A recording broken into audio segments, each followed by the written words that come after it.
Welcome back to Passport to Wealth. My name is Arielle Tucker, and I'm a certified financial planner and enrolled agent. Today's guest is Cepee, founder of She Hit Refresh, a global community and resource platform helping women over 30 figure out and fast track their move abroad. At 35, Cepee completely upended her life, selling her belongings, leaving the US, and moving to Europe, and she never looked back. Since then, she's been on a mission to help other women do the same. Through her Move Abroad After 30 masterclass and the Refreshers Lounge membership, she's guided thousands of women through the practical, emotional, and logistical challenges of moving overseas. And I'm so glad you always add like the emotional side, because that is such a big side of it. It's not just like the logistics. If anything, that's like sometimes the easiest part. So thank you for highlighting that. She's the author of I'm Outta Here, an American's ultimate visa guide to living in Europe, featured in Forbes as a go-to resource for understanding the many visa options across Europe. That's like another huge accomplishment, I can just say, because those visas that are available to Americans abroad, it's like whack-a-mole. It's like, it's available this year, not available this year. This requirement has changed. What a great resource that you've provided and put out there with Forbes. As the daughter of Colombian and Iranian immigrants, Cepee grew up in Houston, Texas, before becoming an immigrant herself in Spain. Through her work, she's shown it's never too late to hit refresh on your life. Speaker, author, and expat trailblazer, inspiring women everywhere to take the leap abroad. Thank you so much for joining us today. Arielle, thank you so much for that lovely intro and for inviting me on Passport to Wealth. I'm really excited to be here. I want to just kind of start. I mean, you talk about kind of hitting this refresh button at 30, but I just want to say, like, now that I'm in my 30s, I feel like 35, moving abroad, 30s is still really young, actually. It's just kind of like the start of your life in a way.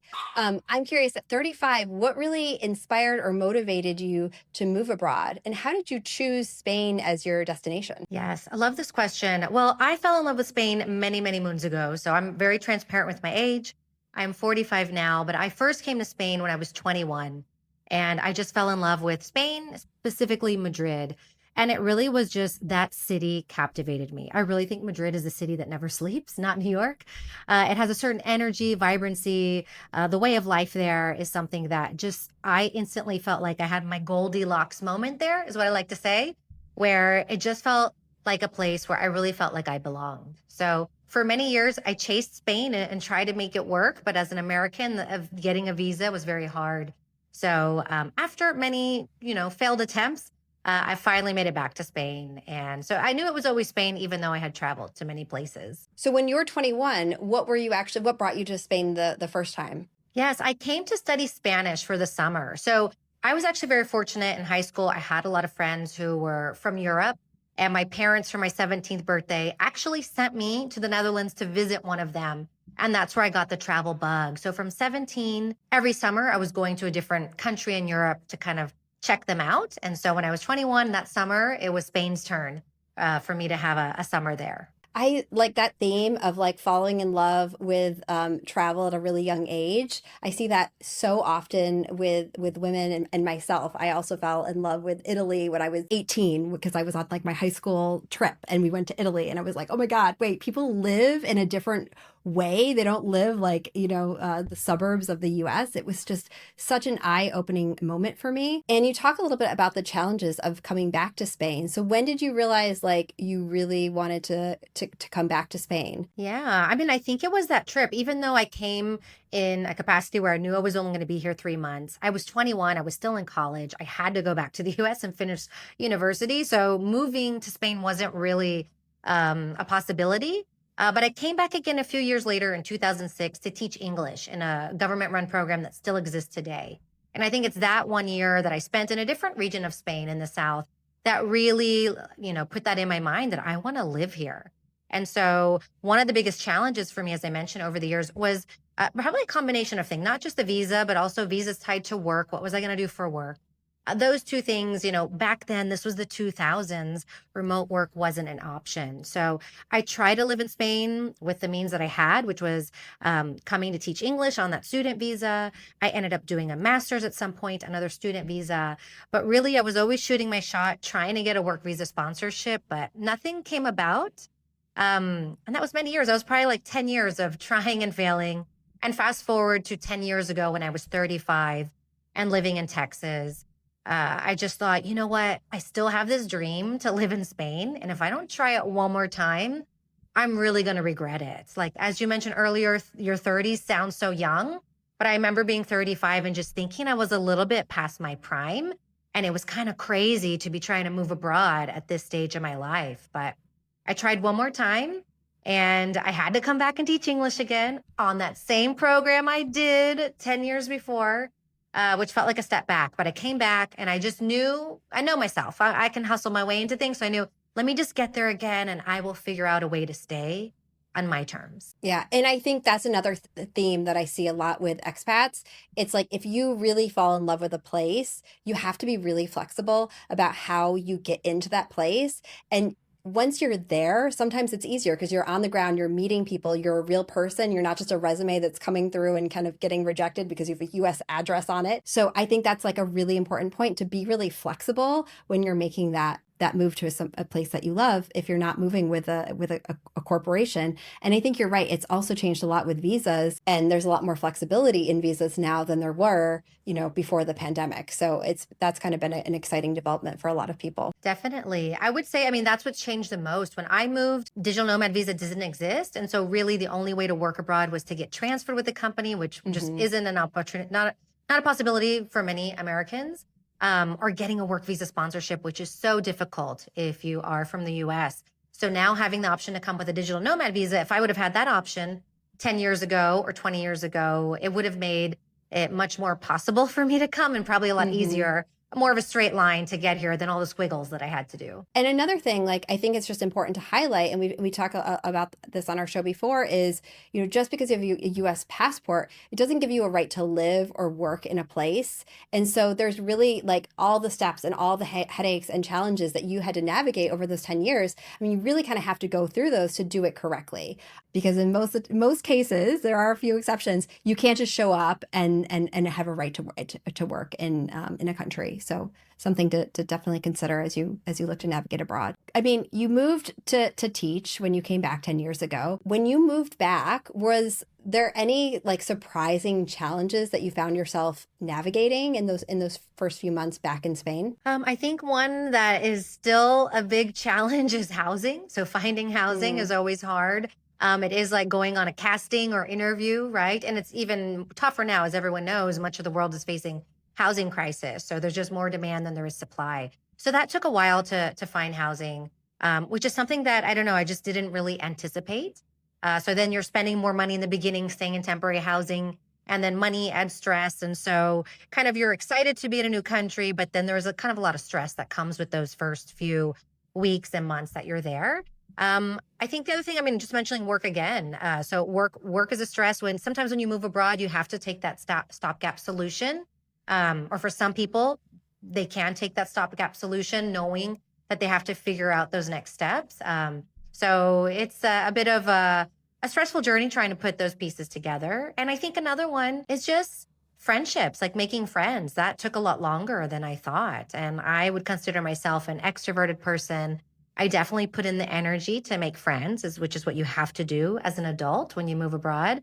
But making acquaintances, anybody can make acquaintances abroad really quickly because there's so many opportunities to make friends. There's meetups, there's social groups, gym, what have you. But to really find what I call like your ride or die friends, that took a lot longer than expected. And in my case, it took about 2.5 years to really find those people. I think that's another great point is, I've noticed that as I've gotten older, I think I took for granted, in your 20s, it can be so easy to just like make friends. You're all so available and flexible. And by the time you're in your 30s and you're moving abroad and you have a whole new social circle, like not only are you looking for people who are in your country, I always ask people like, okay, well, how long are you here for? Right? Like, because a lot of expats are transient, and I'll find people who I just absolutely adore and love. And I'm like wanting to pour into, a deep friendship with them. And I'm like, oh wait, you're moving in a year and then we're going to live 4,000 miles apart, which is fine. But like,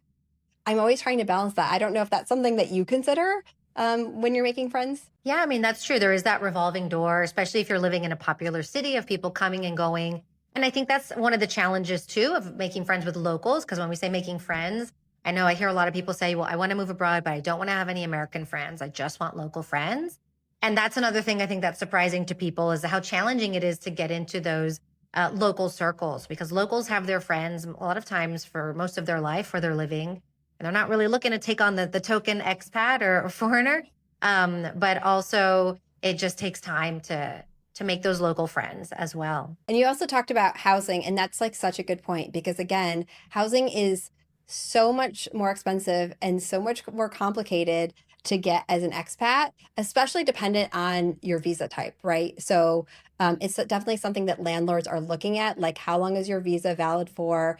Because they're probably not going to give a long-term housing solution to someone who has a short-term visa. So you really have to be kind of matching yourself to the right housing solution. So I'm really, really glad you just brought that up because that is a challenge that I think most expats face unless they're getting, the full golden package with relocation and someone basically handing them keys to a house that they can rent. Yes, totally. I mean, I think because a lot of landlords want to see, I know, like in Spain, for instance, things are kind of more traditional here in terms of landlords wanting to see that you have a paycheck stub from, a Spanish company. And most people who are coming on a digital nomad visa or retirement visa obviously aren't working in Spain. And so there are ways to get around these things, but it may cost you a little bit more money. It may take a little bit more time. So those are just things, that are great to be aware of some of the challenges you may face. I'm curious because you were a daughter of immigrants, and now you are an immigrant yourself. And I'm curious, like, do you really feel like that was a factor in your willingness to take a leap and move abroad? Wow, what an interesting question. I do a lot more reflecting now that I'm older about like my immigrant journey and my parents' immigrant journeys and how my own upbringing maybe has impacted me in this path I've chosen. I think one thing that, I really benefited from was growing up in a household with three different cultures, with an Iranian dad, Colombian mother, growing up in the US.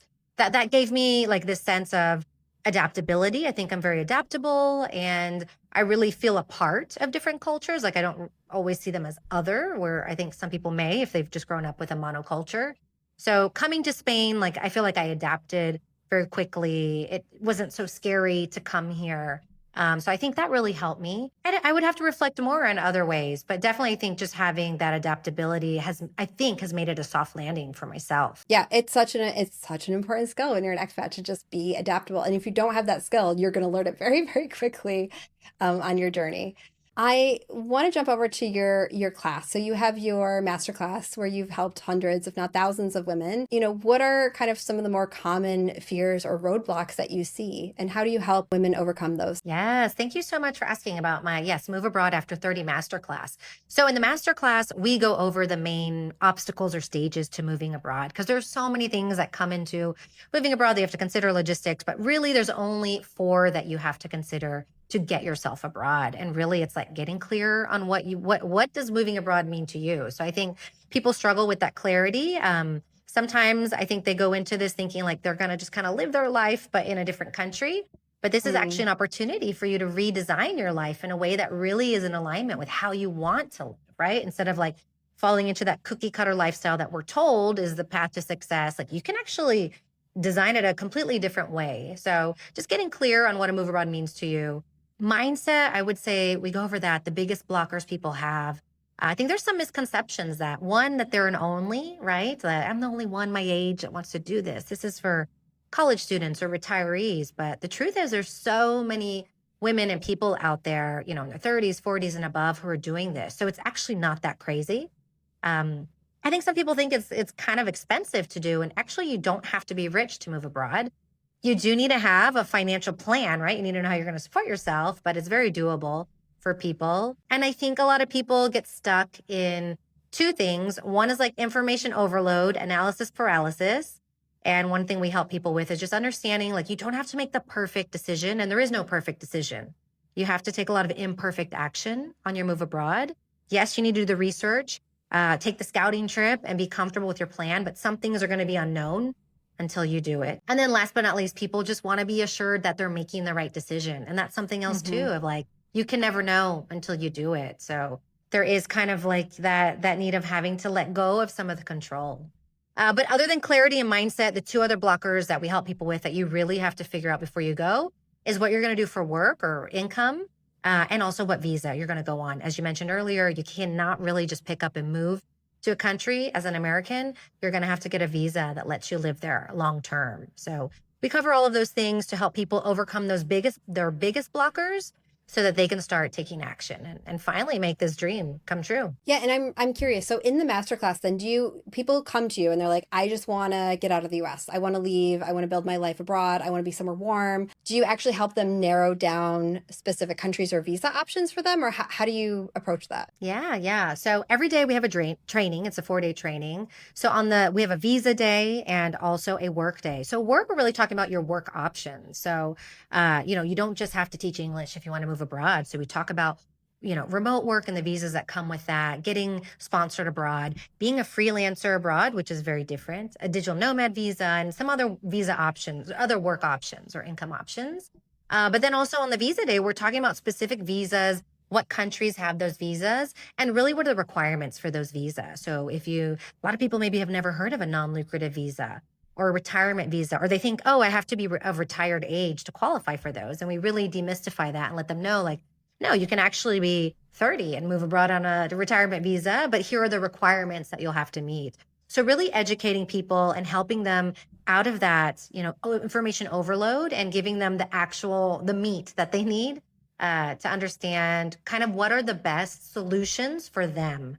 So really the masterclass is about talking about the main blockers and challenges, but presenting solutions for people. And have you seen any trends since the last election? Like, has your business changed at all since the last election? Yes. I would say my masterclass, I started in 2023 and I run it live 2 or 3 times a year. Usually we have around 90 to 100 people join. I ran it right after the election in 2024. And I was like, wow, maybe I'll get 200. I'll double what I usually get. We had 664 women join that masterclass. So it definitely was meeting the moment. And you can definitely see that there's a much more sense of urgency. And many more people are very interested in at least understanding how to move abroad and having that in their back pocket. But many of them do take action, have made it happen. Oh, that's really exciting. I imagine you have some like really exciting success stories. What are there location trends that you're kind of following? Like, where are people wanting to move right now? Or what are some interesting possibilities for them that they might not be considering? Yeah, I think the most popular the past few years. So that's going to be your Spain and Portugal. Why? Well, because Spain and Portugal have a lot of visa options that are relatively easy to qualify for the majority of people. So that's very attractive, but also the warm weather. And for US citizens, it's affordable if you're coming with US dollars. So those things are attractive to people.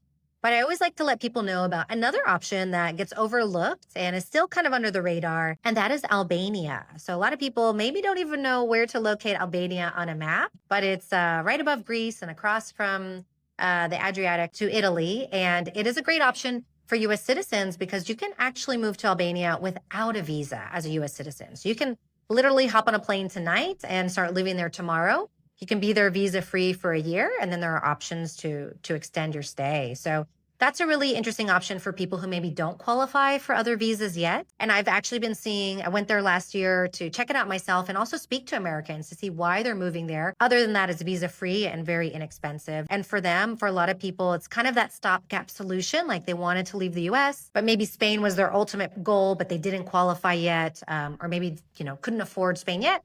So Albania was kind of the stopgap I was seeing people stay there for a year to 4 years, really, and then moving on to their final destination. Oh, that's so interesting. And that definitely is not one that's been on my radar. So very cool that people are actually making that move there. How do you help your clients stay on top of kind of the ever-changing visa landscape? I know you've written a book on it, but I'm imagining, like, are you rewriting that every year? I mean, how are you able to navigate all the changes right now? Yeah, that's a great question too, because visas have been changing. Well, they're always changing, right? I always say no visa is set in stone.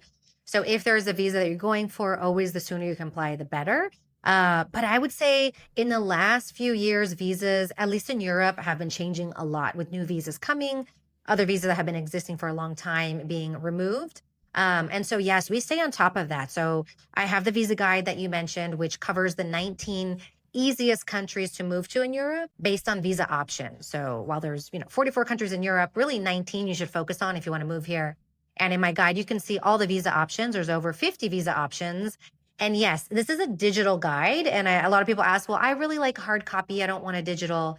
But honestly, to keep up with the changes, and we revise the guide every year, it has to be digital because we want people to have that fresh information. So if anyone's interested, if you get the guide, you get lifetime access. So every time we update it, you'll have access to Oh, the that's latest. great. Yeah. So Yeah. if you're really thinking about it, because we will sometimes occasionally have clients who are like, I'm thinking about moving 3 years out. And I'm just like, I don't know if we can help you because like a lot can change in three Yeah. years. And I think we've had this kind of move to the right on in the US, but we're also seeing those trends very much in Europe as well. And that has a huge impact on what visas and immigration here in Europe. And so it's different in every country, but I have been seeing those trends, and it feels like this year and last year as well, like things just kind of accelerated a little bit. Yeah, no, you're so right with things like the golden visa, which is an investment visa. Portugal restructured theirs, so you can't buy property anymore really with that. And Spain this year did away with it in April. But, there is some hope. Countries like Slovenia, they're rolling out their digital nomad visa later this year. So there are still new visas coming, but yes, they're always in flux. And today's information may be different a year from now, like you said. Yeah, and I just want to highlight, like, this is something that I had a conversation with another professional about ChatGPT. And oftentimes I find ChatGPT, it's like just pulling resources, and those resources that it's pulling from are already out of date a lot of the times, or it's a year old. It's the same thing with like IRS regulations. They're already a year out of date. And so it's really important that you're going to a source that is staying up to date, because this really is like a full-time job to stay on top of how these country visas will change and how you could actually have a path to move abroad. If you're really seriously considering it, this is something you have to stay on top of. You have built this amazing private online community. Can you talk a little bit about why community is so important in the expat journey? Yes. I think this is a journey that you don't want to do alone because one, it's going to take you so much longer and it's going to be so much harder. There's just so many moving parts, so much information. This can feel like a very isolating journey when maybe your community, your friends, family haven't done this before, maybe don't understand why you're doing this. So really connecting to people who understand the journey, who are also wanting to move abroad or who have moved abroad. That's going to be a very empowering community to be a part of. One, it's going to help you with your mindset. It's going to help you not feel like this is crazy, like you can't do this. When you constantly have those examples of people who've done it, it really does keep that motivation there for you to really believe that you can do this yourself. But on top of just, mindset and motivation, that's where the information is at. When you connect with people who have done this, are doing this, that's where you're going to find information that's going to help you on your own journey, whether that is finding housing, finding a real estate agent, understanding some of the changes or, what people's process is going through when they're applying for a visa. What is the Houston consulate like? I see those kind of forums and communities online. So it's so important from an information standpoint. And I think after you move, I know a lot of people get excited about the idea of moving abroad, but really when you move abroad and before you move abroad, it's an emotional roller coaster. So there's going to be highs and lows. And there's nothing like tapping into a community of people that you can lean on and hear from and share with that really understand your journey. Tap into community as early as you can, and you can already start making friends before you move. That will help you. I think that's such a great point. And like, we're millennials, and I remember like Facebook was really cool. It is like not cool anymore. Only your grandma's on it. I am still on Facebook though, because of the amazing groups, right? All the amazing expat groups. And so I think that's like such a powerful resource to connect with people. And I have been shocked at the amount of people that I've like met on Facebook and then like have met in real life. And those turn into like real relationships. And so I tell people, like, we were just talking to someone who's moving to Switzerland yesterday, and they were like, well, how am I going to find housing? It's really, really tight. We're only there for 6 months. And I'm like, try the Facebook groups. I mean, look, you have to be, always be on your guard, be aware of scams, never send people money. But there is a really, really powerful community of people who are like, I've done this before. I understand how hard it is, and I want to help you succeed as well. Yes, I agree. And Facebook groups as well. There's really I have the She Hit Refresh Facebook group, which we love. And I am really on Facebook just for the groups. I would say pick your groups wisely. Not all groups are equal. Some, there's people on there who aren't going to make you feel comfortable posting. There can be some negative Facebook groups, but I think in the ones that are very empowering, those are great places to find information, to connect. and just, yeah, get answers to your questions. Yeah. Oh, and definitely have some awareness when you're, don't post everything about your personal life online. Like for sure, don't do that. But I just wanted to point out, like, they can bring some real and deep relationships through that. What is one maybe habit or ritual that has helped you thrive abroad? Patience. Patience. I've been living in Spain now for 10 years, and I still have to practice patience. Anytime I get frustrated with bureaucracy or, the customer service isn't the same as the US, really a lot of it comes from like comparison of how things are where I'm from.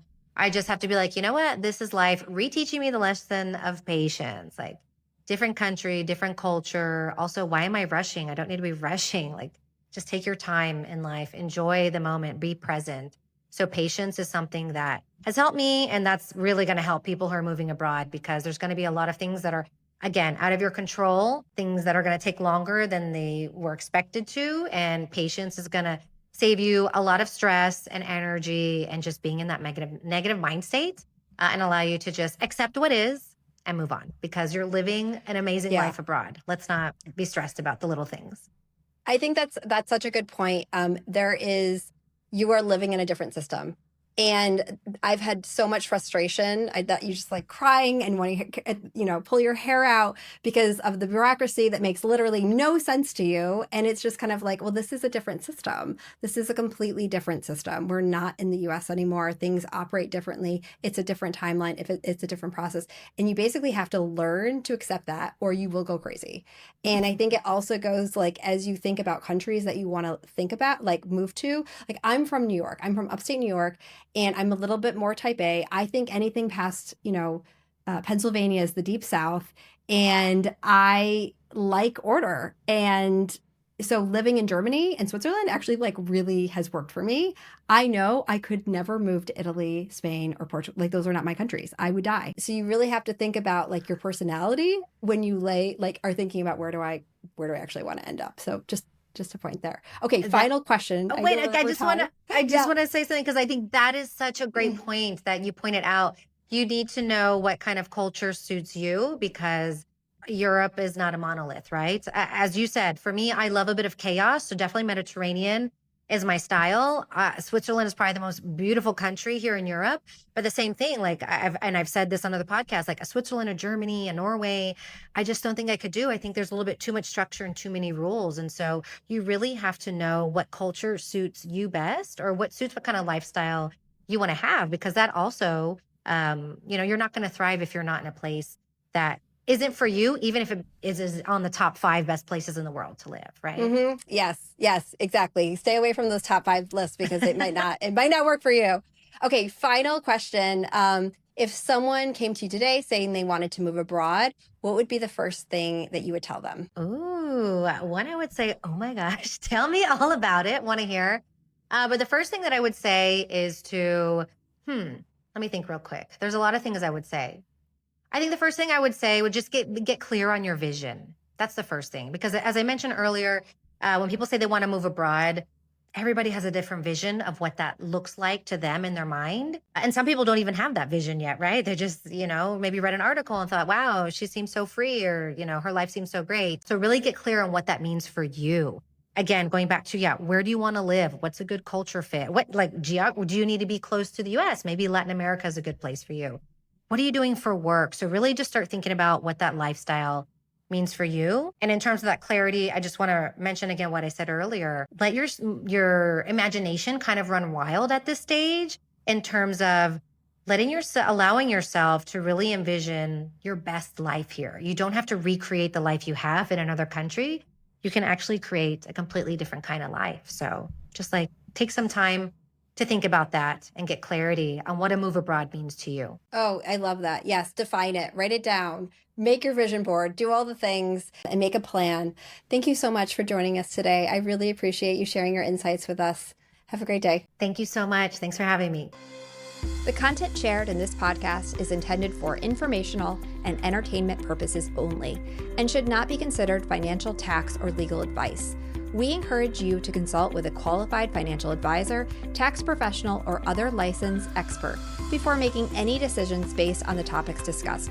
Everyone's financial situation is unique, and personalized guidance from a trusted professional is the best way to ensure your choices align with your individual goals and circumstances.